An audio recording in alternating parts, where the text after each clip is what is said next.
삼프로TV의 김프로. 선생님 안녕하세요. 안녕하세요. 코로나가 온 현재 상황도 점프해서 나갈 수 있는 상황이라고 보시나요? 저는 훨씬 더 좋은 기회들이 앞으로 올 거라고 보죠. 2008년도보다 훨씬 더 많은 유동성이 동시다발적으로 풀려 있거든요. 자산 가격에 투영돼서 올라갈 겁니다. 전보다 엄청 클 거예요. 제가 뭘 사고 있는지 갑자기 네. 시드머니는요, 가장 중요한 요체예요. 안 쓰고 안 입고 안 마시고 워라밸 안에서 만드는 돈이에요. 지금은 투자 안 하면 안 되는 시기잖아요. 투자해야 된다. 어쩔 수 없다. 어쩔 수 없다. 지금은 위기일까요? 기회일까요? 하나금융과 함께하는 슈카이터 마스터. 오늘의 주제는 위기를 기회로 만드는 그런 이야기입니다. 삼프로TV의 김프로, 김동환 대한금융연구소장님 모셨습니다. 선생님 안녕하세요. 안녕하세요. 오랜만에 뵙겠습니다. 소장님은 워낙에 이 금융계도 오래 계셨고 예. IMF 그리고 금융위기, 그 다음에 코로나라는 위기가 왔는데 이번 위기가 예전 위기에 비해서 조금 더 어떻게 강하게 느껴지시나요? 네, 아니면, 전혀 다른 차원으로 느껴져요. 우리는 IMF를 아주 전면적인 위기로 봤지만 전 세계적인 시각으로 보면 아주 지역적인 지역에 우리나라만 문제가 있었죠. 그렇죠. 그때, 네. 금융위기도 마찬가지예요. 미국의 금융회사들이 만든 금융위기였잖아요. 이번 코로나19가 만든 위기는 전 세계가 동시다발적으로 위기가 왔다는 측면에서 어떻게 보면 대공황 이후에 가장 심각한 경제 위기가 될 수도 있는데, 또 한 가지는 이 코로나19를 억제하고 감염을 줄이려는 노력 자체가 위기를 없애려는 노력임과 동시에 경제 위기를 촉발시킬 수 있는 거잖아요. 왜냐면 봉쇄하고 뭐 예, 그런 뭐 거요. 예. 격리라든지 사실 이걸 해결하려는 노력이 경제를 죽이는, 그게 모순된 그런 상황이 되기 때문에 어쩌면 장기간에 걸친 굉장히 어려운 위기라고 보여집니다. 제가 소장님 얘기를 많이 들었는데 예. 흑수저로 시작을 했다. 예. 근데 여기까지 왔다. 이런 얘기를 많이 해주셨거든요. 아니 근데 그렇게 막 저를 막 부각시킨 적은 없는데, 근데 우리 세대, 제가 67년생이거든요. 예. 우리 세대 대충 어려웠어요. 다 어려우셨죠. 예, 그리고 저희는 이제 특별히 지방에서 제가 굉장히 어린 시절에 서울로 올라왔기 때문에 집안이 착근하는 과정에서 굉장히 어려웠었어요. 그리고 네. 제가 뭐 지금 굉장히 부자는 아닙니다만 경제적인 자유를 어느 정도 갖고 있다, 이런 정도인데 저는 굉장히 좀 럭키했던 것 같아요. 왜냐하면 제가 증권업에 투신한 게 92년도였고 비교적 좋은 보직, 그러니까 주식부 펀드 매니저, 채권 운용력 이런 걸 하다가 97년도 7월 10일 날 제가 영국으로 유학을 갔어요. 97년도 7월 10일이라는 게 이제 우리나라가 IMF의 제일 어려울 때. 기운이 스물스물 올라올 때. 그런데 IMF를 예측한 사람은 없고요. 제가 뭐 IMF를 예측했다거나 그런 건 아닌데, 한 가지 잘했다고 생각하는 거는, 저는 항상 일의 우선순위를 따지는 그걸 좋아하는데, MBA를 가면 이거 그냥 주식 투자와 이걸 병행하면은 저는 학위도 못 받고 주식도 망할 것 같더라고요. 그래서 주식 투자하던 거 싹 정리해가지고 안전한 데 보관을 한 거죠. 그래서 제 기억이 맞다면 삼성 전기 채권을 제가 30%에 샀습니다. 그런 판단? 네. 그게 정말 크게 갈르죠. 네, 그때 만약에 주식을 보유한 상태에서 유학을 갔으면 학위도 못 받고 아마 주식은 알거지가 됐을 거예요. IMF 때 300 가서 아니 그러니까 그러고 나서 돌아와서는 이제 다시 현업에 복귀했을 때는 장이 다시 스타트하는 그 혜택을 많이 받고요. 또 하나는 제가 이제 2005년도에 미국에서 비즈니스를 하러 갔다가 3년 동안 사업을 잘 했습니다. 비교적 돈도 많이 벌고요. 집안의 개인적인 어떤 꼭 들어와야 될 사정 때문에 2008년 7월 말일 날 들어옵니다. 소장님 뭔가 연대기가 이 우리 위기 네, 연대기와 실제로요. 뉴저지에 집이 있었고 뉴욕에 사업체가 있었거든요. 네. 그거를 다 팔고, 와. 네, 그리고 달러로 갖고 있는 상태에서 들어왔어요. 그리고 금융위기가 터진 딱 거예요. 터지고. 네, 행운이 있었어요. 그때 원달러 확률이 뭐 어마어마하게 올라가지 않았습니까? 뭐 제가 기억하기로는 저는 대체로 얼마에 바꿨나 보면 한 1,500원, 1,600원 정도에 바꾼 것 같아요. 1,600원이요? 네, 그 정도 수준에서 바꿨던 것 같아요. 제가 갖고 갈 때는 900원대 바꿔가지고 거의 2배가 났네요. 그 이후에 사실 우리나라 그 자산 가격도 많이 빠졌거든요. 2008년 말 2009년 초에 주식을 꽤 많이 샀는데 그때 두 종목을 샀던 기억이 나요. 현대차, 지금 SK이노베이션이죠. 그때 SK에너지인데 두 종목 다 4만 원대. 오. 그리고 두 종목 다 공교롭게 20만 원대 중반에 팔았던 것 같아요. 한 2년, 3년 보유하고. 이게 뭐 어떻게 보면 행운이기도 하지만 시장을 계속 보고 계셨기 때문에 네. 위기를 잘 피하니까 오히려 위기가 기회가 돼서 그때마다 이게 한 단계씩 점프하면서 지금까지 이제 오신 그 모습을 볼 수 있는데, 그럼 지금 코로나가 온 현재 상황도 예. 그렇게 점프해서 나갈 수 있는 상황이라고 보시나요? 아니면은 이미 점프가 혹시 끝나지 않았나? 아유, 저는 훨씬 더 좋은 기회들이 앞으로 올 거라고 보죠. 더 큰 웨이브가 올 수도 있고요. 그리고 그 웨이브가 작다 하더라도 자산 관리의 어떤 포인트를 잘 맞추면 굉장히 차별적인 수익이 난다. 왜냐하면 유동성이 엄청 풀렸잖아요. 네. 근데 유동성이 향하고 있는 자산의 대상은 굉장히 협지입니다. 협소해져 있습니다. 무빙하는 타켓인데 굉장히 작아요. 거기를 잘 맞춰요. 그래서 그 빨려 들어가는 속도가 굉장히 빠르죠. 지금 그게 3월 달 이후에 나타나 있는 주식시장의 어떤 현상들이에요. 오르는 것만 계속 올랐잖아요. 지금 그렇죠. 조금 이완되고 있습니다만 그런 형태의 주식시장의 움직임 또 자산시장의 움직임이 계속 반복될 수밖에 없을 겁니다. 그럼 아직도 지금 현재 큰 웨이브가 한 번 왔지만 작은 웨이브들이 계속 올 테니까 네. 계속 기회를 삼도록 노력을 해야겠네요. 그럼요. 2008년 금융위기 이후에 아시겠지만 부의 편제, 양극화가 굉장히 우리나라뿐만 아니라 뭐 전 세계적으로 진행이 됐잖아요. 네. 그 자산 가격의 상승에 편승할 수 있었던 사람들은 굉장히 민첩하게 시장을 관찰하고 대응했던 사람들이란 말이죠. 지금은 생각해 보시면 유동성이라는 측면에서는 2008년도보다 훨씬 더 많은 유동성이 동시다발적으로 풀려 있거든요.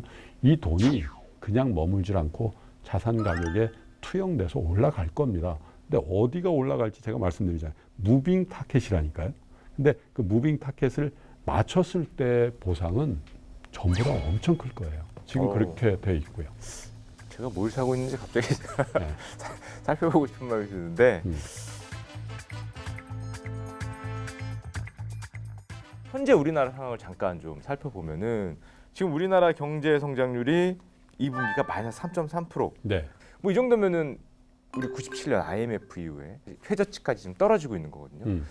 전 세계가 아마 한 3.5% 마이너스 날 걸로 보여져요. 정말 있어서는 안 되는 공포 중에 하나가 뭐냐면 우리 경제 끝났다라는 거예요. 어렵다. 예. 한국 여기까지다. IMF 때도 그랬고요. 금융위기 때도 그랬고. 그런데 제가 주목하고 싶은 거는 이 위기 국면에서 우리의 산업 중에 어떤 산업들이 잘 버티고 있는가. 삼성전자나 SK하이닉스가 마이크론에 비해서 혹은 중국 업체들에 비해서 훨씬 더 경쟁력이 없어졌나요?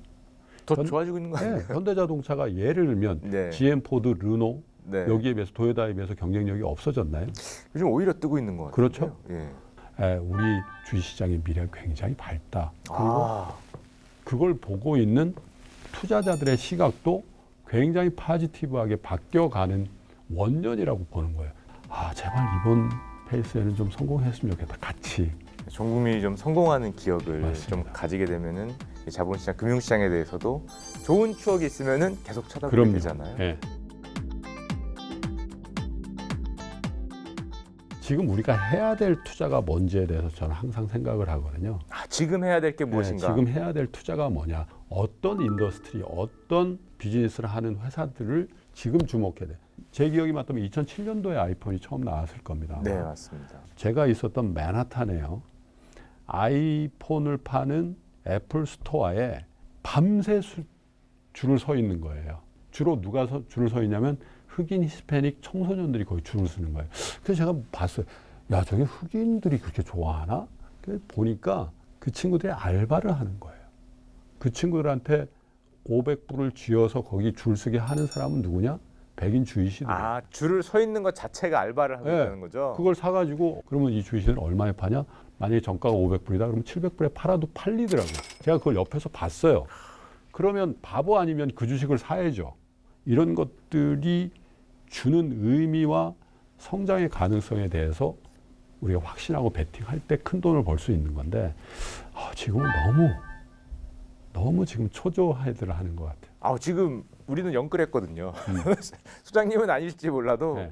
저희 뭐 젊은 사람들은 지금 영끌해서 들어왔기 때문에 여기서 작은 움직임에도 지금 돈을 많이 버는 사업은 어떤 건가? 이거를 잘 생각하시면 예를 들면 10,000원짜리가 50,000원까지 갔다가 30,000원까지 빠진들 어떡하겠어요? 금융시장에서의 어떤 가격이 항상 주는 변동성이기 때문에 자연스러운 모습. 네. 요즘에 저희 젊은 20대나 30대 분들은 자산 가격의 폭발적인 상승을 최근에 한 2, 3년 예. 사이에 많이 받지 않습니까? 예. 그러다 보니까 뭐 요즘 표현으로 영혼까지 끌어서 이 젊은 사람들이 지금 이렇게 투자에 막 집중하고 뛰어드는 이런 현상 좀 그래서 긍정적으로 보시나요? 저는 투자를 시작했다는 것 자체는 굉장히 긍정적으로 봅니다. 네. 안 할 수 없는 상황이 벌어졌기 때문에 거기에 적응하고 있는 거라고 봐야죠. 기성세들이 보여준 거란 말이에요.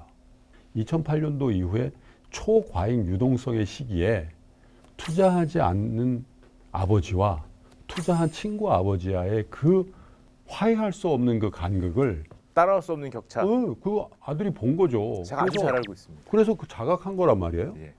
나는 저렇게 하면 안 되겠다. 투자를 시작했다는 거는 저는 굉장한 자각이라고 보여집니다.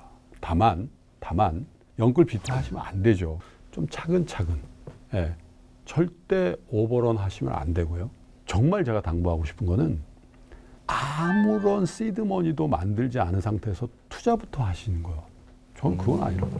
규모 있는 시드머니, 이건 저는 항상 말씀드립니다. 정말 규모 있는 시드머니를 누가 더 빨리 만드는지가 가장 중요한 요체예요. 규모 있는 시드머니, 네.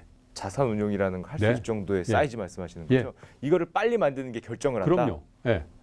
시드머니는요. 제가 정말 반복해서 말씀드리지만 안 쓰고 안 입고 안 마시고 워라벨 안에서 만드는 돈이에요. 시드머니를 투자로 만들려고 하면은 아니에요. 이게 좀 도박이 되죠, 사실. 그러면 시드머니는 어느 정도를 모으면 되냐고. 어느 정도가 저는 적절할까요? 10분의 1을 주장해요. 자기가 모으고 싶은 금융 자산이 있으면 금융 시드머니를 10분의 1은 만들어라. 그런데 이렇게 반론을 하거든요. 그럼 김프로님 세대나 그렇죠. 그때는 이자가 뭐 10% 15% 되니까 1억 만들어도 10억 금방 만들죠. 전혀 그렇지 않습니다. 왜? 투자는요.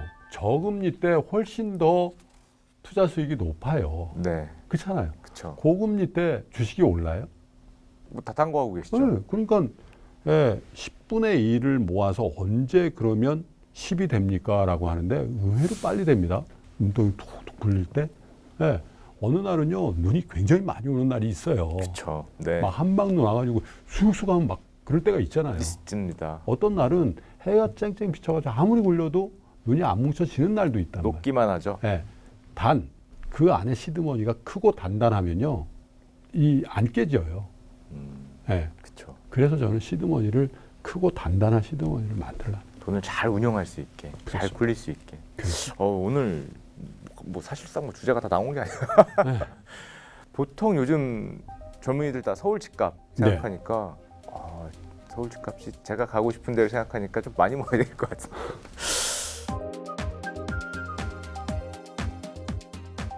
이 사실은 저 같은 경우는 국내 주식은 우리가 잘 알아도 해외 주식은 잘 모른다는 측면에서 접근이 더 어렵다고 생각을 하는 사람인데 소장님 좀 어떻게 보시나요?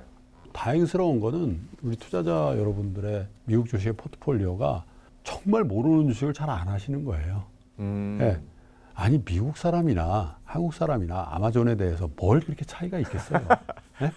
미국 개미들이 뭐 JP 모간이나 뭐 골만삭스에서 나온 이만한 두꺼운 리포트 읽고 그거 사겠어요? 어쩌면 우리가 더 많이 할 수도 있어요.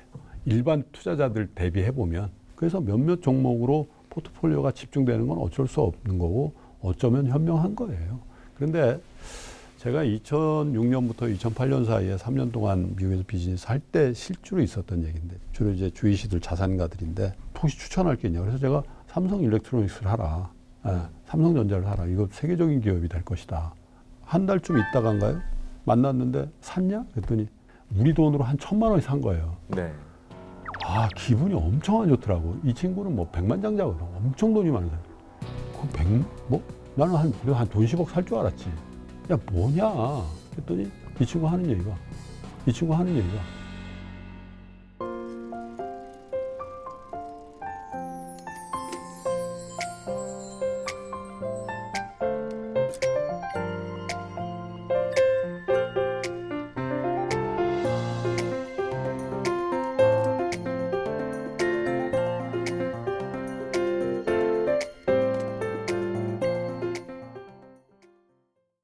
야 뭐냐 했더니 이 친구 하는 얘기가 야 1,000만 원 많이 산 거 아니야? 왜? 내가 주식을 한 10억 하는데 에? 네. 1,000만 원 1%라죠. 1%. 한국의 전체 시가총액이 2%야.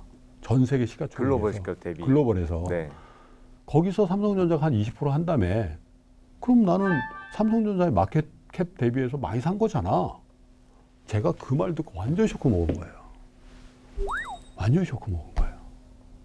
우리는 여기서 나고 여기서 공부하고 여기서 직장 얻어서 여기서 성장하고 여기서 돈을 벌어서 여기에 투자했기 때문에 내 재산의 100%를 여기에 투자해놓고도 불안하지 않은 거예요. 삼성전자에 몰빵해도 안 네. 불안하죠. 하물며 그 신약 파이프라인이 뭔지도 모르는 바이오 주식에 내 재산 몰빵해놓고서도 덤덤하게 있는 거란 말이에요. 삼성 되겠거든. 근데 내가 뉴욕에서 나고 뉴욕에서 공부하고 뉴욕에서 돈을 번 백만장자라고 합시다. 한국의 코스닥 시장에 어떤 바이오 종목에 내 재산 다 올인하고 잠을 잘 수 있겠습니까? 힘들죠. 그게 글로벌 마인드입니다. 그게. 그러면 한국 사람은 어떻게 해야 되냐? 당연히 기축통화인 달러 자산 좀 가져야 되겠네. 이거는 굉장히 합리적인 거예요. 전 세계의 어떤 금융 컨디션을 좌우하는 기축통화를 갖고 있는 미국의 달러로 되어 있는 어떤 자산이라도 내가 좀 갖고 있는 게 합리적이네. 여기에 대해서는 이론의 여지가 없는 거예요. 아, 미국의 자산가의 입장에서 한국에 대한 포트폴리오를 역지사지로 생각해봐라. 그럼 우리는 어떻게 해야 되나? 한국의 올인? 그거는 합리적이지 않죠. 그리고 또 최근에 부는 열풍은 영끌에서 부동산 사기. 이거는 어떻게 보시죠? 제가 이제 제 지인들하고 항상 얘기할 때 제 용산에 살거든요. 네, 용산에 지금 2001년부터 한 아파트 단지에서 많이 오르셨겠는데. 강남 모른 거였다지만 진짜 뭐 제가 아유, 지난번에 저희- 제가 부동산 전문가님 오셨더니 아유, 제2의 강남이 어딥니까? 물었더니 용산이라고 그 하시던데. 얘기 한 지 20년입니다. 근데 저희 거실에서 딱 보면 보이는 아파트가 뭔지 아세요? 아리팍이에요. 오, 아크로 리버팍. 오, 30평. 가장 비싼 아파트. 네, 30억짜리 30평. 그 내가 저거 금태 둘렀나? 강 하나 차인데? 아니 강 하나 차이란 말이에요. 평평하고 더 넓은 아파트 단지, 땅 지분도 더 많고. 근데 그거는 제 생각이죠. 거기 있는 사람들은 저한테 동의 절대 안 하겠죠. 당연하죠. 그래서 30억 되는. 그래서 이거예요.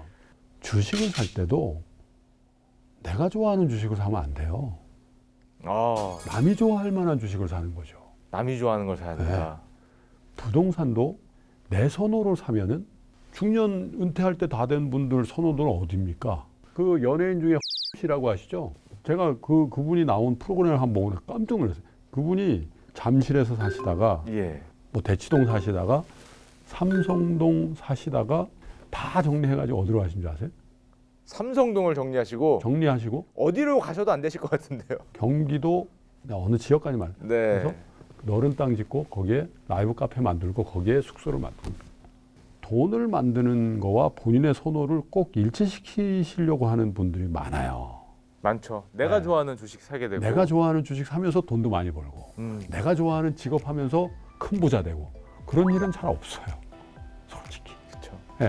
자산을 늘리는 일과 나의 선호를 만족시키는 거를 냉정하게 분리시켜야 돼요. 특히 부동산.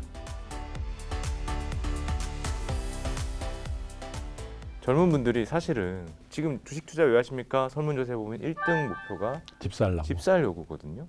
뭐 몇 년 지나면은 뭐 넘볼 수 없는 가격으로 자산 가격이 오르면 그렇죠. 박탈감을 느끼고 그러다 보니까 뭐 영혼을 끌어서 집을 사는 분도 있고 영혼을 끌어도 집을 못 사니까 영혼을 끌어서 이제 주식을 사서 동학개미 열풍이라는 게 어떻게 보면은 안쓰러우면서도 그 살기 위한 뭐 몸부림 약간 이런 느낌이 들거든요. 처절한 거라니까요. 처절한 비명 소리로 들리지 않으세요? 그런 게? 좀 가슴이 아파요. 난 여기에 부로 가는 그 완행 열차의 그 만석에 어떤 지붕에라도 좀 매달려서라도 가야 되겠다라는 그런 처절함 같은 게 느껴지지 않으세요? 이렇게 20, 30대들이 어려서부터 젊었을 때부터 자기 개발을 조금 뒤로 미루면서까지도 이제 집중하는 그런 모습이 되고 있는 것 같아서 조금은 좀 가슴이 아프고 그래요. 그렇죠. 그러니까 그냥 형식적으로 드리는 말씀이에요. 이거 투자는 왜 하는가? 부자가 되려고 하잖아요. 부자가 왜 되려고 하세요? 행복하려고 하는 거예요. 네. 부자가 되는 건 선택 과목이지 필수 과목 아니에요? 부자가 되기 위해서 모든 걸 다 희생해가지고 부자가 된들 뭘 하겠어? 아, 내가 이런 걸 희생해도 부자가 되는 게 나 좋을 것 같은데 이거 선택할 만한데? 그러면 그 선택을 하시고 내가 그렇게까지 하면서 내가 뭐 탁월한 자산가가 될 필요는 없을 것 같다. 그러면 안 하는 거란 말이에요. 네. 그러니까 본인이 막 상처받고 좌절하고 막 그게 너무 힘들고 그러잖아요. 그러면 좀 쉬셔야 돼요. 그리고 이게 맞는 투자인지 생각해 보셔야 돼요. 다치면 안 그리고 되잖아요. 일어나서 네. 다시 생각해보고 건강도 나의 어떤 주체성도 다치면 그 돈보다 더 중요한 것들도 있잖아요. 네. 가치. 그런 것들도 한 번씩은 좀 생각해 보시고 절대 건강을 해칠 정도로는 몰입하지 않기를 바랍니다.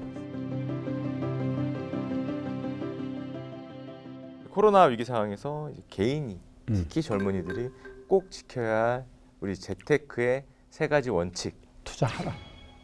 하라. 예. 예전에 뭐 정주영 회장이 그런 얘기 하셨잖아요. 해는 봤어? 이러잖아요. 네. 지금은 투자 안 하면 안 되는 시기잖아요. 위험한 것이고 피해야 될 것이라는 생각은 좀 빨리 버려라. 투자해야 된다. 네. 예. 어쩔 수 없다. 어쩔 수 없다. 두 번째는 배분하라입니다. 장기간에 걸쳐서 이 포트폴리오 되어 있는 주식의 조합이 훨씬 안정적인 수익률을 주기 때문에 포트폴리오라는 거잖아요. 네. 그 배분비에 대한 본인의 컨셉을 가지고. 그리고 세 번째는 시기에 대한 거에 너무 집착하지 마십시오. 그때 샀어야 되는데. 팔았는데 오르고. 그때 팔았어야 되는데. 그러다가 이 본질을 놓친단 말이에요. 상처받고. 타임 호라이즌을 길게 갖고 가면 돼요. 평생 할 건데. 응? 나 투자 평생 할 건데. 네. 우리 대부분은 사실 마지막 3번 타이밍에 모든 걸 걸거든요. 아니요. 그거는 워런 버핏도 피터 린치도 누구도 만족할 수 있을 정도로 기가 막히게 될 때는 있어요.